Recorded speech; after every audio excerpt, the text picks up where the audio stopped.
resolverlo, ¿no? Entonces, pues vamos a aplicar el teorema de Den. Así que vamos a ir viendo qué nos pide esto, ¿no?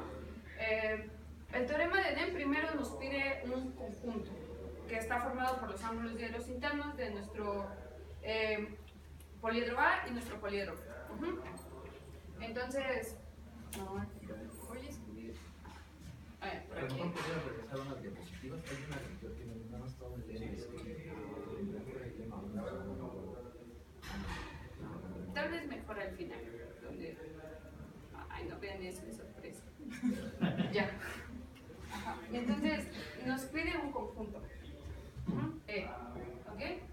Que contiene a los ángulos diedros internos de nuestro cubo, que todos son iguales a pi medios. Entonces, lo vamos a poner pi medios. Los ángulos diedros internos de nuestro tetraedro regular, que todos son iguales, y lo vamos a denotar por alfa. Entonces, eso sería alfa. Y a este conjunto le tenemos que agregar pi. ¿Ok? Entonces, ya tenemos lo primero que nos dice el teorema de Hanuka, ¿no? Un conjunto. Entonces, ahora necesitamos alguna función. ¿Qué tiene que cumplir esa función? Que f de pi sea igual a 0. También voy a elegir que f de pi medios sea igual a 0. Y diré que f de alfa es igual a 1. Entonces yo ya tengo una función. Ahora me falta saber si esta función es aditiva, porque si no es aditiva, pues no me sirve de nada construir una función, ¿no? Lo primero que nos dice la definición de función aditiva es que tenemos que saber qué pasa con este conjunto, si tiene alguna dependencia lineal, si no la tiene. Entonces vamos a analizarlo un poco, ¿ok? Entonces vamos a suponer que sí la tiene. Nosotros vamos a tener tres enteros, n1 por pi medios, más n2 por pi, más n3, por es una h, pero es una n, por alfa, que sea igual a 0. Esto implicaría que n1 medios más n2 por pi es igual a, más n3 por alfa es igual a 0. Pero pues de ahí ya no podemos avanzar porque no sabemos absolutamente nada de alfa. Entonces vamos a averiguar un poco quién es alfa a través de una construcción. Vamos a... Bueno, ¿sí se ve? ¿Sí? Ah, ok. Bueno. Vamos a tomar el punto medio del segmento BC y lo vamos a denotar por la letra F y vamos a unirlo con el vértice A. De igual manera vamos a unir F con el vértice D y por último vamos a trazar la altura del tetraedro regular que pasa por el vértice D.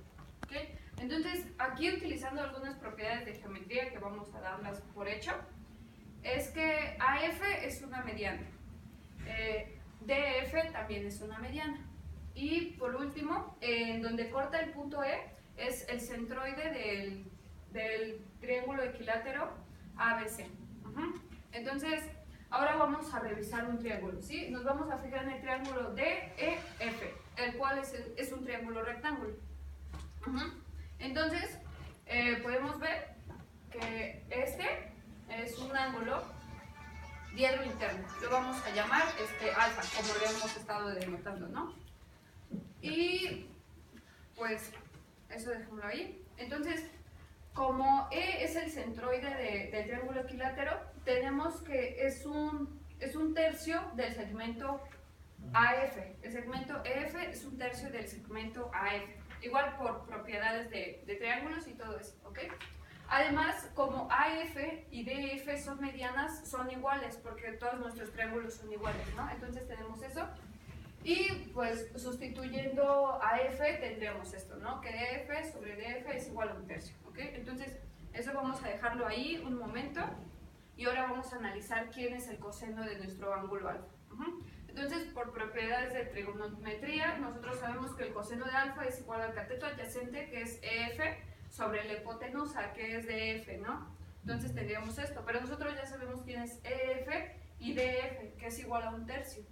Pero ahora es momento de que recordemos el último lema que habíamos visto, el cual nos decía que si nosotros teníamos que el coseno de un ángulo era igual a 1 entre algún n mayor o igual a 2, entonces alfa y pi son linealmente independientes, ¿ok?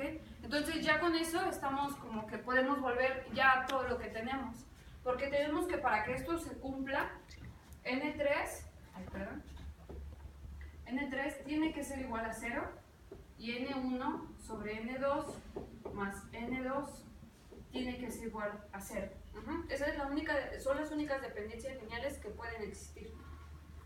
Y recordamos que nuestra función es aditiva. Si en este conjunto existe una dependencia lineal, entonces cuando le aplicamos f a cada uno de nuestros miembros, se sigue conservando la dependencia lineal, ¿no? Entonces vamos a tener lo mismo, vamos a tener n1 sobre 2 más n2 y vamos a poner f de pi. Perdón, no, eso no está bien. No está bien escrito, sí. Escribimos n1 por f de pi medios. Sí, porque en cuanto yo saco un medio, estoy asegurando que mi función saca escalares y eso no tiene por qué ser cierto. Más n2 por f de pi más n3 por f